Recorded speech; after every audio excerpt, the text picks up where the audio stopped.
जदि ये चारोटी घटना आपण घरे घटुची ताले जानी रखु निहाती भाव में आपण घरे पितृदोष अच्छे। कौन से घटना गुड़िक प्रथम रे रोग बेमार केबे छाड़बनी जन को छाड़ आउ जन को पुणी आउ जन को छाड़ पुणी आउ जन को धर ये समस्या जदि लगी रहीपरी जेते इनकम करंतु अभाव देखेब टंकाटे इनकम हम 2 टंका खर्च हम जेते इनकम कले भी अर्थर समस्या देखादेव। तापरटी है आपणकर पिला माने अधिक चिड़चिड़ हेबे एटा भी आपण माने लक्ष्य करेंगे।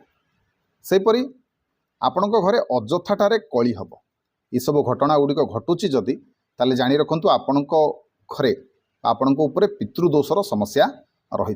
कौन करेंगे कौन कले से मुक्ति मिले ना आपण मैंने गया जाकि पिंडदान करेंगे ब्रह्म कपाली करेंगे कि तर्पण कर्म हो पिंडदान हो ये समस्त कले आमको पितृदोषर मुक्ति मिले।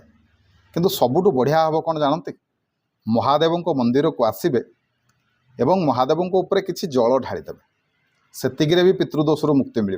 तेबे विधिर कौन कौन रही विधि विधिटी हूँ गोटे तंबा ढाल आपण मैंने किसी जल नहीं कि आसबे 27 थर से जो ढाल में पानी आनते 27 थर टिके करके महादेव उपर जल देवे। एमती केते दिन करेंगे ना 16 दिन पर्यंत करेंगे निश्चिंत भाव में आपंकर मंगल हम। आउ यही कमटी जदि आप पितृपक्षर समय करेंगे से जो 15 दिन समय पितृपक्षर समय जदि करती ताले आहुरी मंगल कथाटी मानतु निश्चिंत भाव में आपणकर भल हम मंगल हम। वीडियो भल लगे वीडियो को लाइक करेंगे शेयर करेंगे चैनल को सब्सक्राइब करने को भूलें। रही जय जगन्नाथ जय शिव शंभु।